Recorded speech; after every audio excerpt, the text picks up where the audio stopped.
Ridiculous.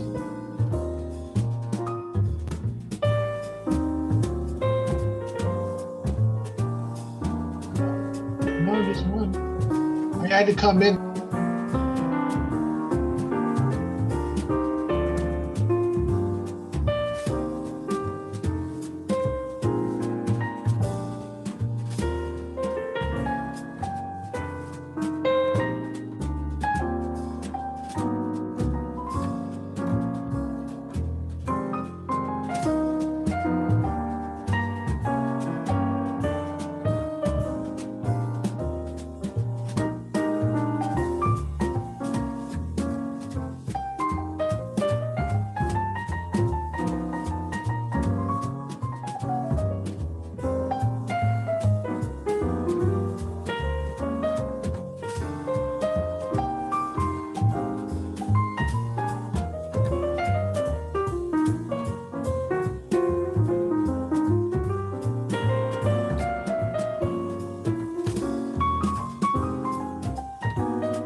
Ladies and gentlemen, from the comfort of your own homes or workplaces, please take your seats.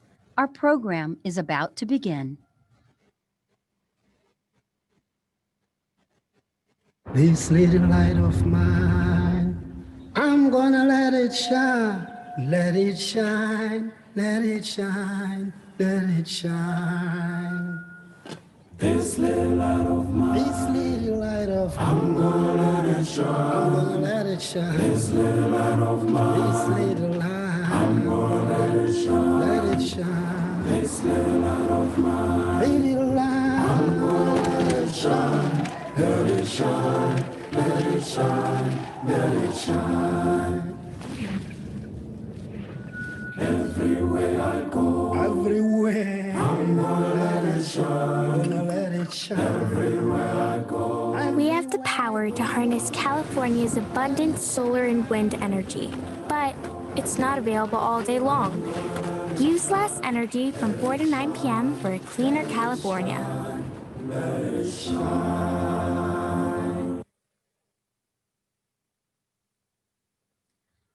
Ladies and gentlemen, welcome to the California Hispanic Chambers of Commerce in partnership with Energy Upgrade California. Winter is here. Prepare for Time of Use TOU webinar. Before we begin, here are some housekeeping items. Please utilize the Q&A function on the bottom of your screen to submit questions to the speakers and panelists if time permits. For individuals who are tuning in from a mobile device, please email your questions to alex@cahcc.com. If you have any technical questions, please call 916-444-2221 or email alex@cahcc.com. And please tag us on your social media posts using the hashtag #KeepItGolden. And now please welcome to the webinar stage President and CEO of the California Hispanic Chambers of Commerce, Julian Canetti.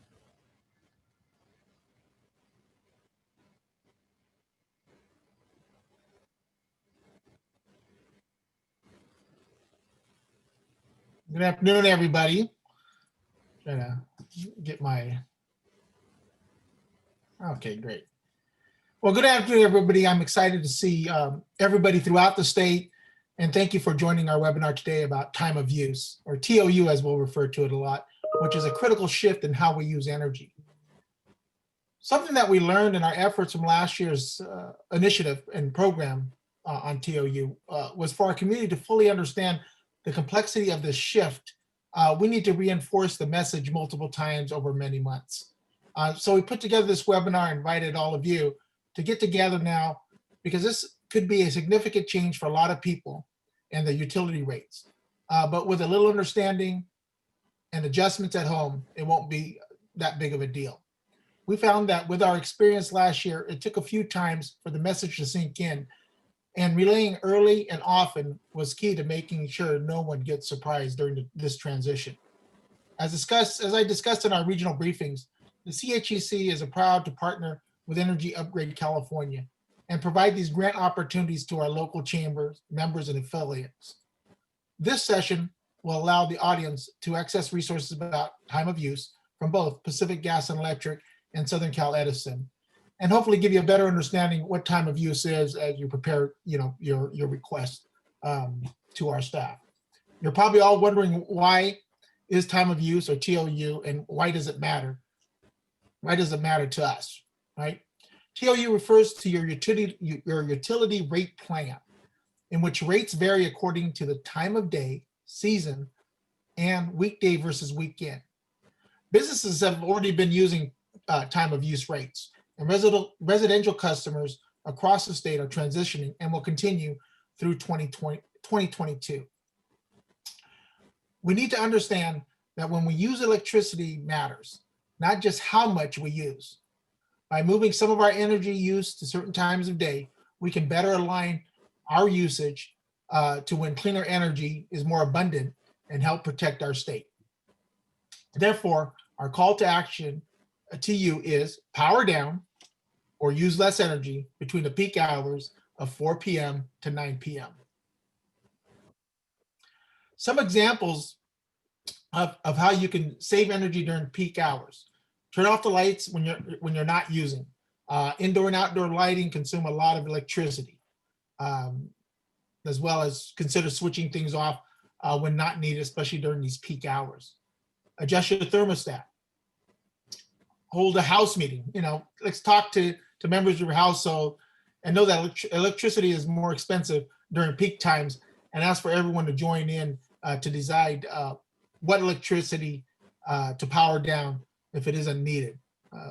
For instance, in my household, we don't wash clothes between those hours of 4 to 9, but after 9 o'clock we wash clothes. So me getting to sleep gets a little bit delayed because of the noise of that dryer turning, right? But this is things that we have to do.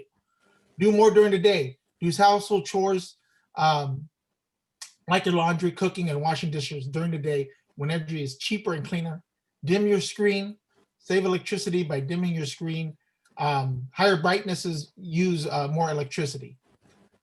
During the COVID-19 pandemic, we're helping Californians in their energy efficiency efforts to lessen their financial burdens in these unprecedented times, as many Californians are working, conducting school, and caring for children from home, and maybe using more electricity than normal, and they face higher energy bills as a result. The California Hispanic Chambers of Commerce and the California Hispanic Chambers of Commerce Foundation and Energy Upgrade California are aware that small actions can have a big impact on both your utility bills and our state and its ability to keep it golden. As we spend more time in our homes and use more energy each day, we must look to conserve energy as much as possible. Here are some additional steps for your home energy audit. Take the temperature of your house. Set your thermostat to 68 degrees or lower in the winter and 78 degrees in the summer or higher if you can. Fans keep air circulating, allow you to raise the thermostat a few degrees and stay just as comfortable while reducing air conditioning costs. Dirty air filters. Make your air conditioner work harder to circulate air. By cleaning and replacing your filters monthly, you can improve energy efficiency and reduce costs. Check your water heater. Set it at 120 degrees to save energy. Insulate your water heater with a blanket, and the cost of the blanket will pay for itself in 1 year. Be aware of any lights in unoccupied rooms. Check on unused equipment and small appliances and plug them when not in use. Check with your energy provider for ways you can upgrade to dimmers, timers, and sensors for lights and appliances. Check all your light bulbs. Are you using LEDs or older, less efficient bulbs? Go to your Chile webpage for more ideas and help with get help with home energy audit. We are passionate about educating all you on the impacts of time of use, and here is our call to action. The CHEC Foundation seeks collaboration opportunities for the following events, focusing on direct engagement. Direct engagement is defined as where dialogue occurs between you and a community member. Direct engagement is by far the preferred form of engagement for this campaign. It provides strong evidence of education and engagement around TOU with consumers and critical consumer groups. In the current environment, we recognize the difficulties in traditional direct outreach strategies. As a result, we classified the following strategy as direct engagement: interactive live webinars or online video chats with two-way engagements that can be validated, direct one-on-one meetings with social distancing methods in place, group meetings, and tabling at events when allowed. During these challenging times, it is critical that we come together to overcome the obstacles we are all facing. I thank you for tuning in, and for any questions, please contact info@cahcc.com or call the Chamber office at 916-444-2221.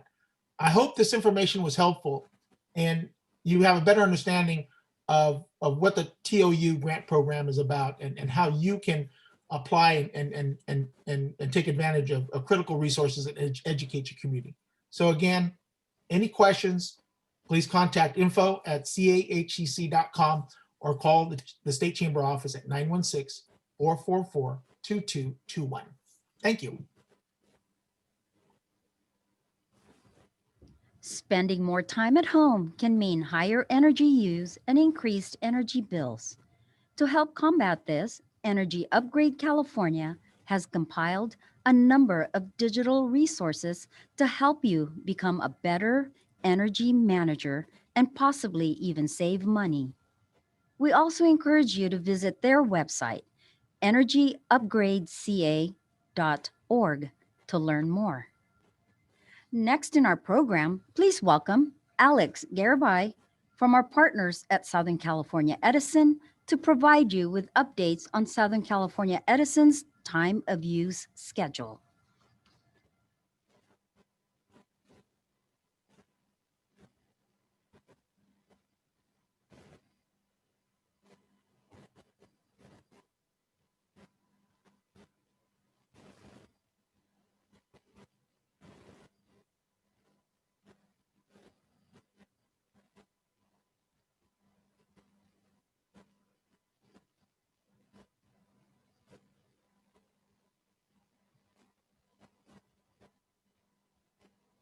Hi, sorry, it looks like I was talking and the mute was set, so I had to listen to the prompt, so I apologize for that.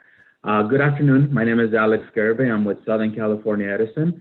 I manage the community-based organizations outreach program out of the Edison utility. And in the next few slides, I'm gonna be sharing some information with you, not just with time of use, but also just other programs that we are sharing with our CBOs that we partnered up with that are being out there shared with the community. So some of this may be familiar to some of you, and some of it may be the first time. So if we can go to the next slide, please. The slide you should be seeing is just an objective. It's pretty much is what I shared with you. Just, I'm going to start with giving you an overview of what Edison has been doing to support our communities, especially during these difficult times of COVID-19 and individuals that are staying at home, whether it's adults working or unfortunately maybe not working, as well as, children. I have a little one of my own, so she's my cubicle neighbor here Monday through Friday from 8 to 5, and then it's father-daughter after 5 p.m. And then talk a little bit about the time of use transition schedule. As it was shared in the previous slides, each utility has its own time of use transition planned out. So I'll be sharing that with you as well, and then just wrap it up with some other resources. Next slide, please. All right. Before I dive into everything, I think this is important. One of the things we are doing with Edison is we are hearing the voices of our community.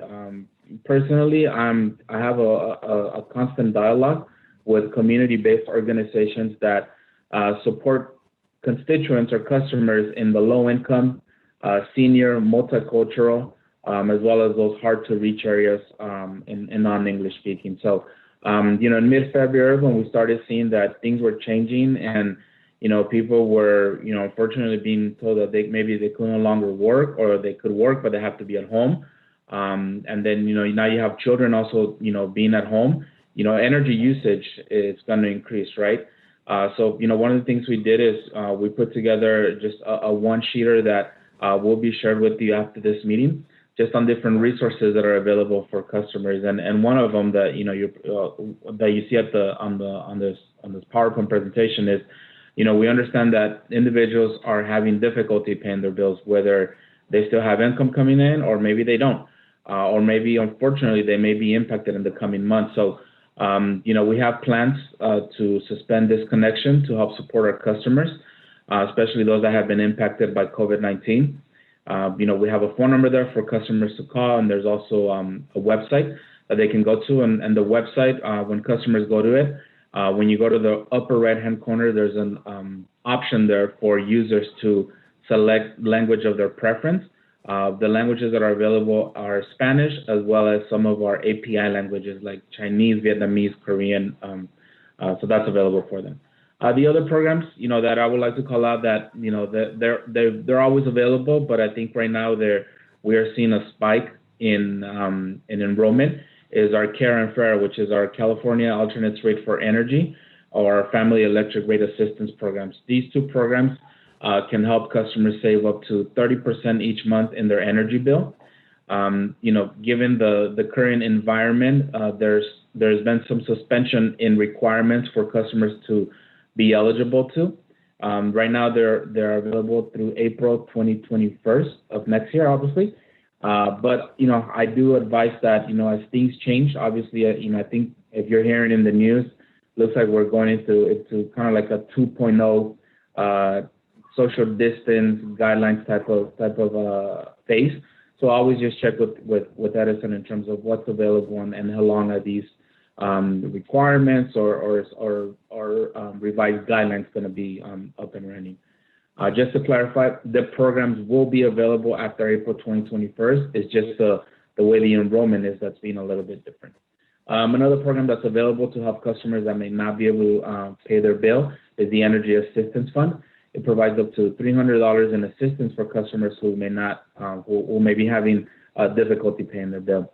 And then the last but not least, if there's individuals at home that depend on medical equipment, there is a program which is our medical baseline program, which can help customers avoid not having to pay the higher rate given that they have medical equipment at home. So again, these are programs that I just want to highlight for you to take note of. And if you find them beneficial for your community, please feel free to share them with them.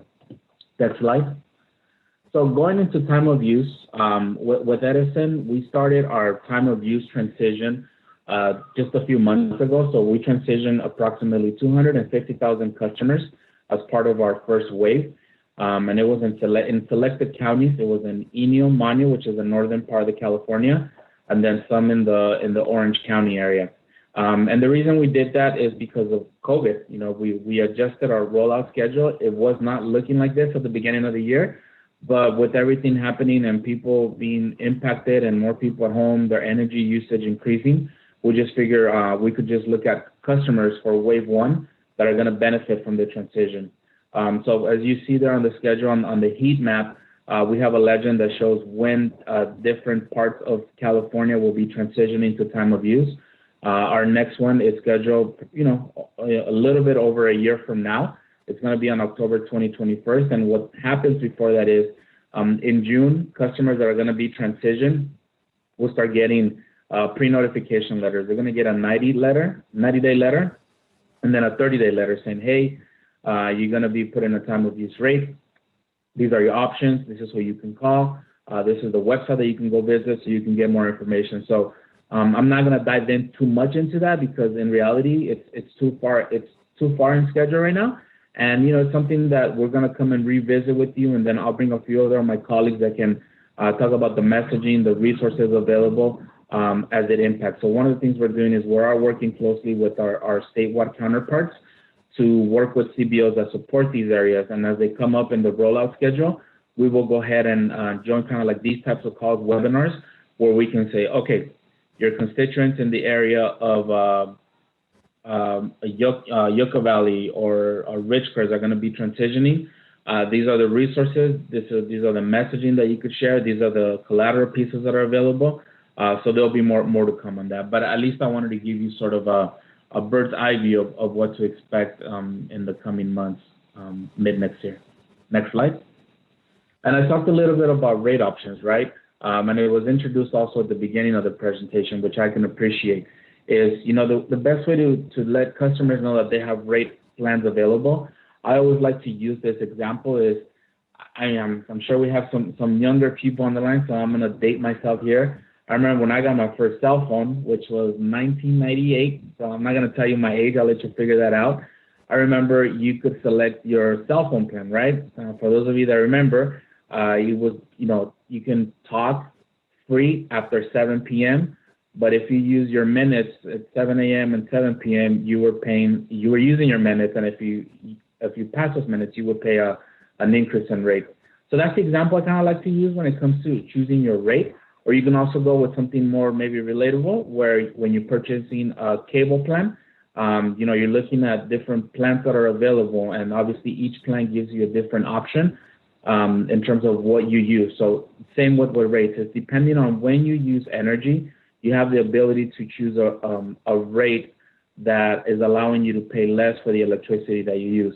You know, you have folks that they work in the evening, so they can go ahead and do their laundry, run their appliances in the earlier part of the day, versus folks that maybe work from 8 to 5. So then we ask them to run their appliances later in the evening when energy, when there's a lesser demand in energy and it's not as expensive. Next slide. I want to share this with you. You know, in addition to the rates, we have a rate plan comparison tool, which allows customers to go into the website. They will be required to have at least 8 months of service, because the website, what it's going to do, it's going to pull data and it's going to estimate based on the data, XY customer of energy that you used within the past 8 months. These are the plans that are available for you. This way customers can see, oh, if I go with, you know, I'm going to go over what's on the screen. If we go with option 1, you know, I'll be saving about $347 a year, versus if I go with a different rate, option 2 or 3, it's actually, my cost is increasing. So it's a great tool that allows customers to look at their options and select the plan. The cool thing about this is that we have a bill protection, which means that if when the customer is getting their bill and it exceeds the amount that the comparison tool forecasted, they will not be required to pay that exceeded amount. They're going to be paying what the tool measured, and then the bill protection plan will cover the difference.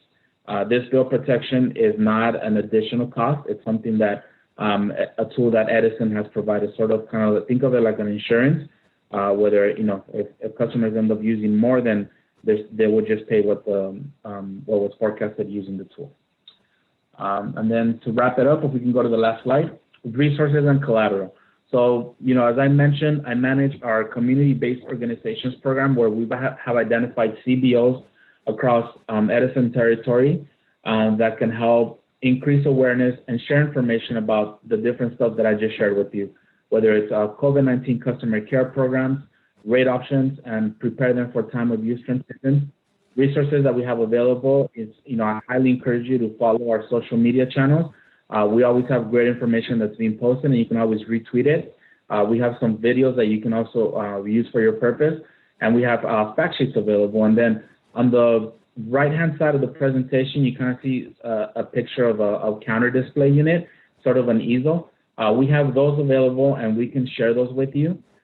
Please coordinate with your point of contact so that we can get these out to you. These are complimentary, and basically just a small display unit that you can put out at your organization, or if you have the ability to attend events, practicing social distance, of course. You can put that unit out there, and we'll give you the collateral so that constituents can go ahead and take it. We have those units available in English, a few in Spanish, and a few in the API languages. And then just the links at the bottom, you know, the programs that I mentioned, CARE, FARA. Another good one is our energizededison.com. It's basically online articles that are written by my colleagues in our corporate communications department.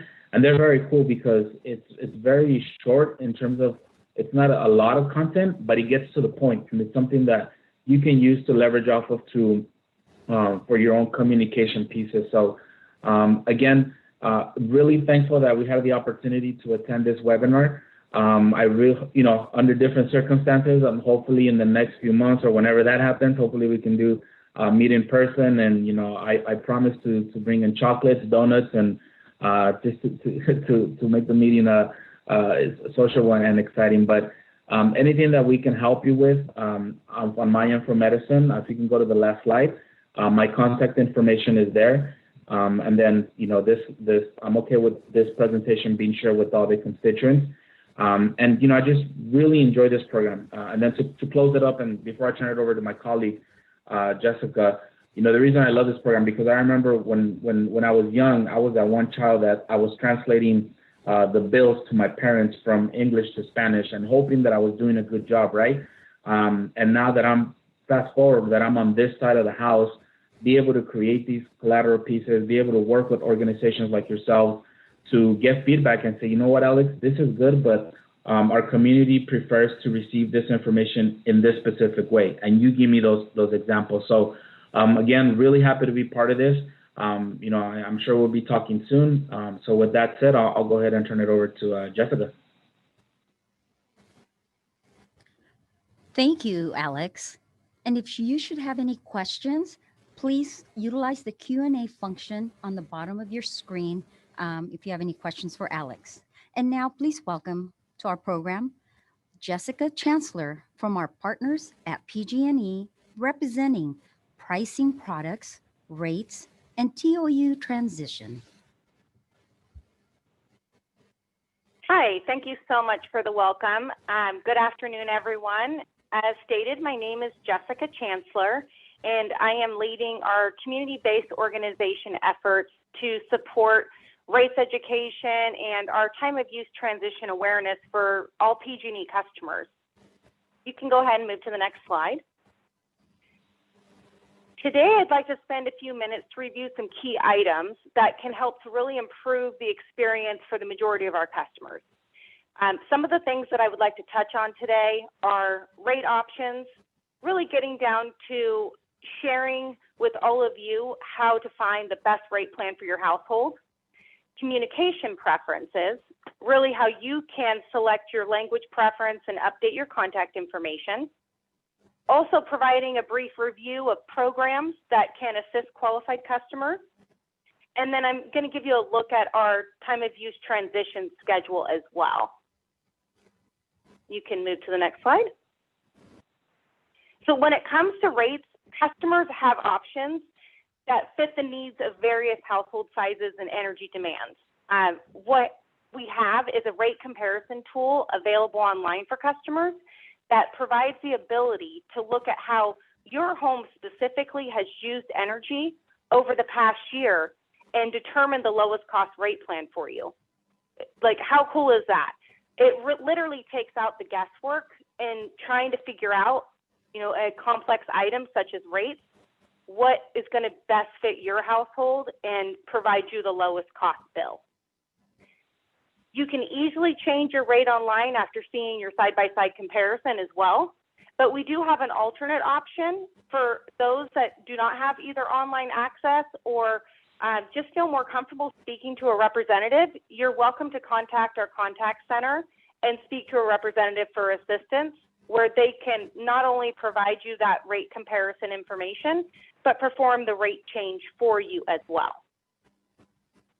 You can visit pge.com/rate choices to see that personalized rate comparison for yourself and also review the different types of rate plan options we have available for customers. Rates is something it's not a one-size-fits-all approach, and for that reason, this tool is incredibly helpful to make sure that customers are in fact getting the best rate for their house based on how they use energy. Next slide. We also provide the option for customers to receive information in whatever their preferred language is. You can easily complete your language preference online at pge.com, or you can reach out to our contact center for assistance. The number is provided there on the screen for you. In providing your preferred contact update, we'll be able to reach you when we have important safety messages to provide, other messages that need to go out, or also provide your in-language option or choice on your actual bill. Next slide.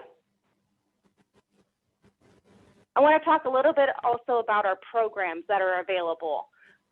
These programs are for qualified customers, and some of our customers just don't realize that they do qualify. So it's important for us to make sure that you're aware of these programs and determine if those qualifications are something that seem like it might fit you.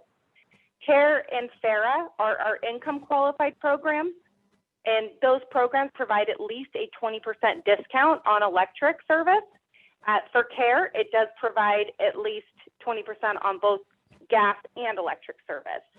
So you can simply go online to pge.com/CARE FARA to enroll or to see what those qualifications are.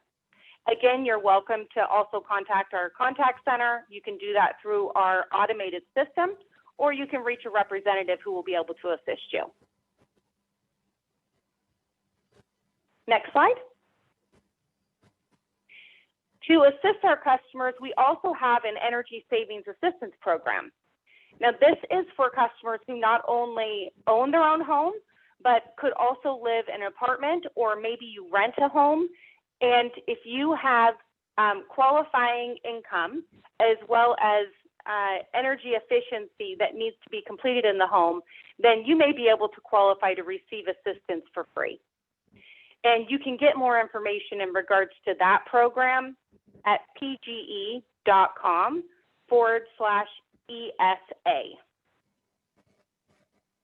For our medical baseline program, this program provides more usage to our customers at a lower rate. It also provides them early communications in regards to any safety issues, such as public safety power shutoff. And this would be a qualifying program where a customer may need some sort of equipment or additional heating or cooling based on a medical need. An example that could qualify for something like this would be a sleep apnea machine, or potentially there's additional heating needed for arthritis or oxygen needed for breathing. You can move to the next slide. Now, this is our time of use transition schedule. As you can see, it is quite a journey from the beginning to the end. The transition actually started in October of 2020, so just this last month. We did a test wave with our employees and retirees throughout our territory to understand whether the communications were meeting the needs of providing awareness, that all of our systems were in place, and as a check and balance. We have now started a pause where we are starting to ramp up to prepare for our next full wave, which will be in April of 2021. So for those of you who are in the Sonoma or Mendocino County areas, you will begin to receive notifications starting in December that will provide you more awareness about this time of use transition and make sure that you understand you have a choice in what rate plan you have for your household. We are partnering with all of our community choice aggregators throughout the communities in our territory. So for April of 2021, we are working very closely with Sonoma Clean Power to ensure that customers are receiving a good experience and are aware of the transition prior to it occurring. You will also notice that we have something recorded here as NEM. NEM stands for Net Energy Metering, and that is also commonly known as solar. So for those of you that might be solar customers, your transition period is going to be on whatever month your bill trues up on. And you will also receive notifications in advance of that transition. Our last month that we'll be transitioning is in March of 2022, and that will be our Contra Costa, Solano, Marin, and Napa areas. So you can simply look at the schedule here to understand what timing your transition will take place. And again, I just want to reiterate that although this transition will happen automatically, you will receive notifications in advance, and you do have a choice in your rate plan. You can either simply decline the transition and stay on your current rate, or you can elect to have a different rate, or you can allow the transition to take place and you'll receive bill protection, which will give you the opportunity to try this new time of use rate risk-free. That means that you will be able to try it at no additional cost. If your bill is deemed to be higher on the time of use rate than your current rate, we will actually credit you back the difference at the end of the transition period. So it's a win-win for you to be able to try out a time of use rate while giving you some flexibility to see if you can shift your energy or conserve during those peak times when the costs for rates are a little bit higher.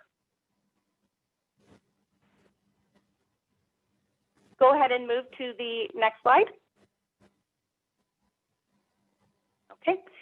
And to recap, just what I want to leave you here with.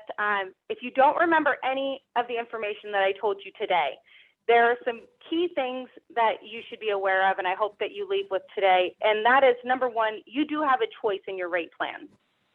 I highly recommend that this season, as you're talking to friends and family over the holiday, that you encourage them as well to go online and run a rate comparison to ensure that you are, in fact, on the best rate plan for your household. You can easily save money just by changing to the rate plan that's best for your household, or making some changes in the way you use your energy by shifting away from times where the peak demand on the grid is higher during those evening hours. Okay. Number two, update the information regarding your language preference to get it the way that you want to receive it. It's an easy change. It also ensures that we're able to communicate with you these important safety messages. Three, making sure that you are checking qualifications for the assistance programs that are available to you and for your family and friends. You can simply go to those websites that are noted and check to see if you qualify for any of those program assistance. And then four, we have a very long journey ahead of us to transition nearly 2.5 million PG&E customers from their current tiered rate plan to a time of use rate plan, county by county. Next transition wave is April of 2021, all the way through to March of 2022. We'll be working with community-based organizations throughout your communities to provide additional messaging to ensure that you're aware of the transition and can take action prior to. But you don't have to stop there. You can take action today. If you decide to change your rate plan today or any time before the transition or thereafter, you will receive the rate plan of your choice. Feel free to always reach out to me with any questions that you might have. I have provided on the next slide my contact information. And I also welcome any information that you may have as to how best to reach your community and the types of questions that you may have. I can definitely help to answer. So thank you for your time today. Thank you, Jessica. And now for the questions. To Alex and Jessica, are the smart display units available in Spanish?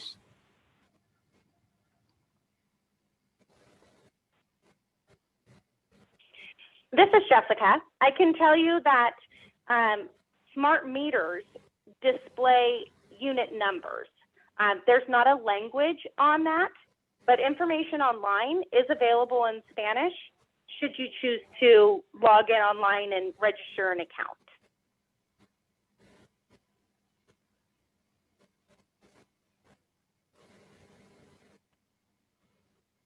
During my presentation, but if you are those units, yes, they are available in Spanish.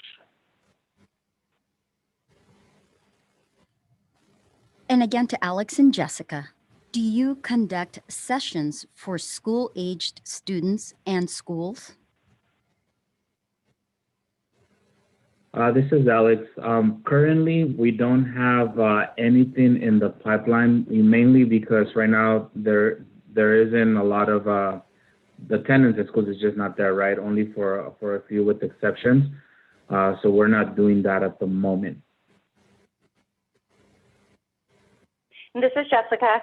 We also do not currently have anything in the works at the moment for educating schools. We do have business account representatives who work with schools to ensure that they are on the best rate plan for their PG&E accounts, but it is not educational for students per se. And we may, though, in the future have community-based organizations who may be able to assist us with those types of measures, but as of right now, we don't currently have anything planned. And now, do you have hotlines for interpreting services for multilingual families? And that's to both of you as well. Yeah, for Edison, I believe the numbers are included in the third slide, where I talk about the customer care programs, care, FARA, medical baseline. So when a customer calls, it does give an option to select a language preference. And if for some reason it doesn't, when an operator or a representative comes on the line, you can request for language support other than English. This is Jessica. If a customer were to call the 800 number as noted on slide number 4, it's 1-800-743-5000. The automated system will ask you if there is a language preference. At that time, you can select a language. We do actually have Spanish-speaking representatives that can assist, but on occasion, we have a higher volume of calls to be able to deliver quick service to those Spanish-speaking customers. So we do use a language line service, and that language line service provides ability to translate over 100 different languages. So whatever your language preference is, there's a near guarantee that we will be able to provide translation services for you to get assistance. And this question is directed to all of you, Julian, Alex, and Jessica. What is the most effective way for outreach, and how many sessions should a CBO conduct?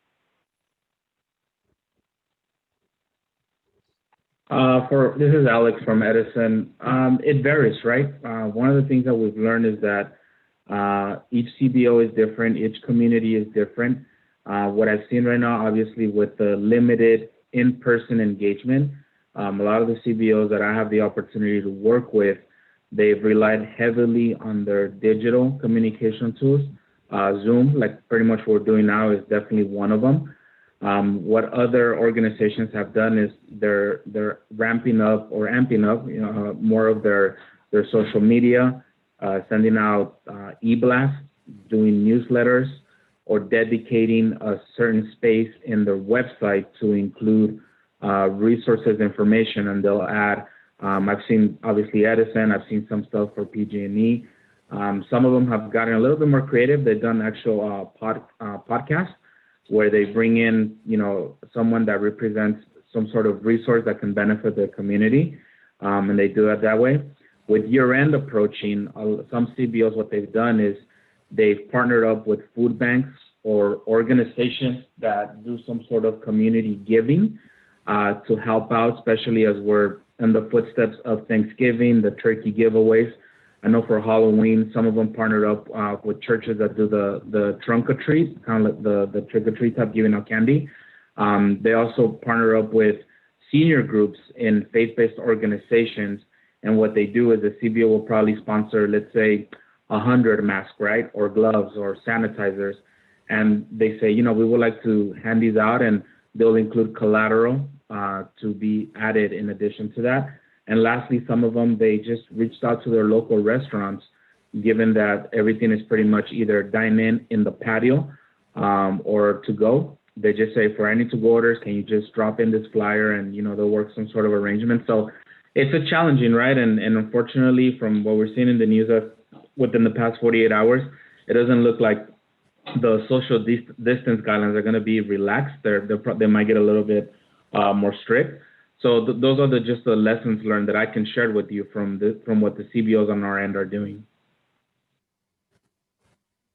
This is Jessica. I agree with pretty much everything that Alex said.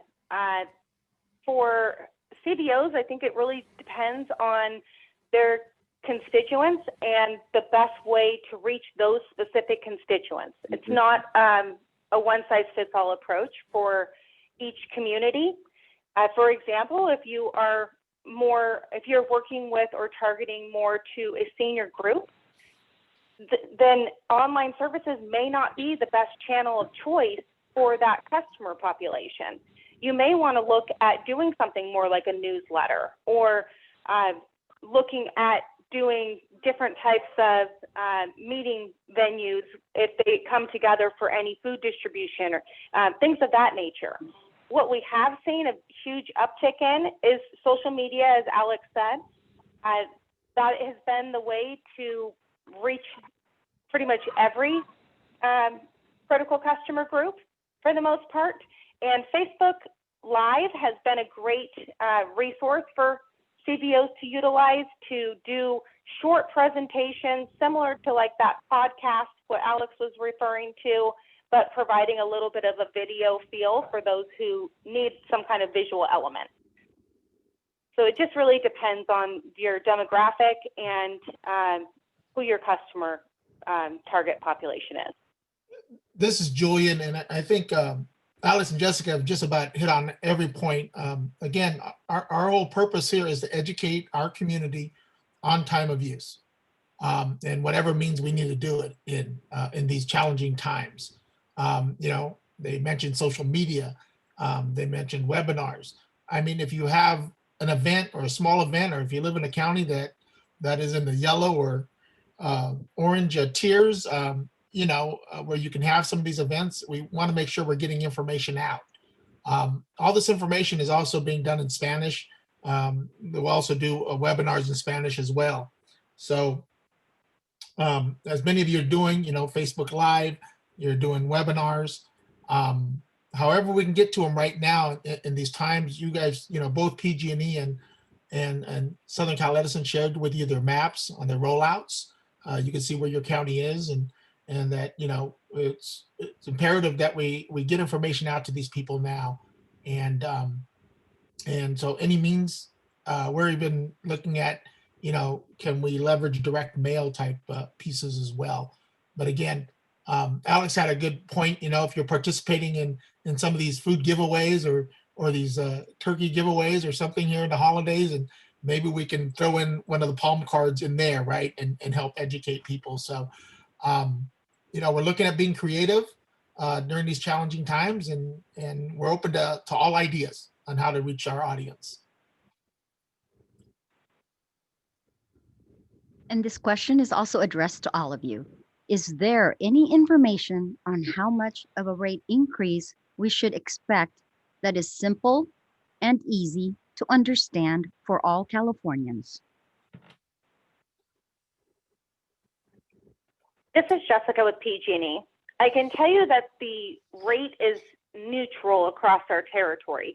And what that means is that when we move a customer to this time of use rate, across the territory, there will be savers and there will be customers who do see a higher bill because of the time of use transition.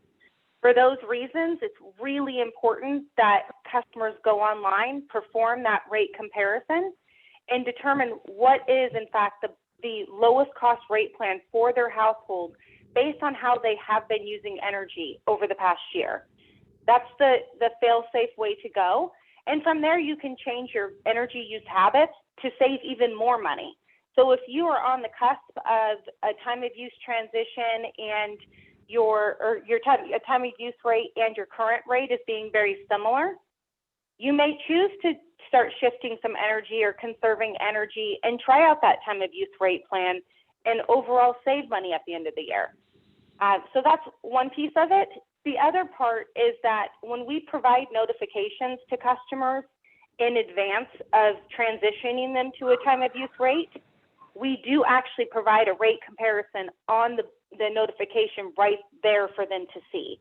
So it's incredibly easy for them to understand exactly what their options are and know, in fact, what the lowest cost rate plan is so that they can take action. Thank you, Jessica. And for Edison, I also, you know, same as Jessica alluded, is I highly encourage customers to go on the site to be able to look at the different options. And as it was mentioned also for those individuals that, you know, they're not familiar with technology or just they don't have that at their fingertips, they can call and, you know, somebody can assist them to be able to look at the different rates that are available for them. On the letter that gets sent out, on the bottom left-hand corner of that letter, there's actually a section that says, how will my bill be affected? And there's a paragraph that talks about an estimated cost comparison of the rate options based on the energy used from a month a 12-month differential, and it actually has the dollars where it says your current plan per year, and your plan, what's going to look like under the new rate. And again, it gives instructions in terms of the options that a customer has, whether it's stay on it, change it, or or what it is what they want to do. So again, the tools are there. We understand there's always going to be that one situation where a customer may not feel that they're getting, and if that's the case, you can always reach out to us, and we can find a way to help out. And I think Jessica and Alex did a great job presenting the tools that are available for people to understand the rate. And this is why we're having this discussion and wanting to educate our chambers and our CBOs, our community-based organizations and individuals out there, is because I know that the utilities, none of us want to see people's utility rates go up, right? But it's an educational process, them understanding what time of use is. We're trying to change behavior, right? When we use energy, how we use energy, so that we can meet, really California's goals that have been established out there. So again, when you talk about, rate increases or how much will go, I think part of this education project is to make sure that people don't see that spike in energy bills, and they understand time of use and how they need to change their energy use behavior to be able to keep their bills even lower, or hopefully lower than they are now. So. And this last question is for Julian. How can local chambers of commerce help with time of use outreach? Yeah. Well, again, I think number one, this is the first step, understanding what time of use is. I think, a lot of people last year when we did it, they saw it, they got it, but we want to make sure everybody understands what time of use is all about and what it's really about. And so how chambers and community-based organizations, our partners, can all help is by giving us those opportunities and bringing to light the opportunities where we can help and maybe provide some resources to you locally on being able to educate your communities. So again, we are open to webinars. We're open to, everything we talked about how to do on the outreach side. Our whole thing is about getting to as many people as we can to educate them about time of use and what it's about, and change their behavior on how they use energy overall during those critical times. So we are open to your ideas, your innovative ideas or concepts on how can we deliver the message and be effective in delivering that message. So hopefully I answered that question. As a reminder, the California Hispanic Chambers of Commerce Foundation seeks proposals for the following events focusing on direct engagement. Direct engagement is defined as where dialogue occurs between you and a community member. Direct engagement is by far the preferred form of engagement for this campaign. It provides strong evidence of education and engagement around TOU with consumers and critical customer groups.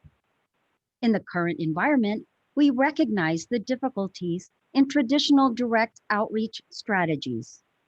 As a result, we classify the following strategy as direct engagement: interactive live webinars or online video chats with two-way engagements that can be validated, direct one-on-one meetings with social distancing methods in place, and group meetings and tabling at events when allowed.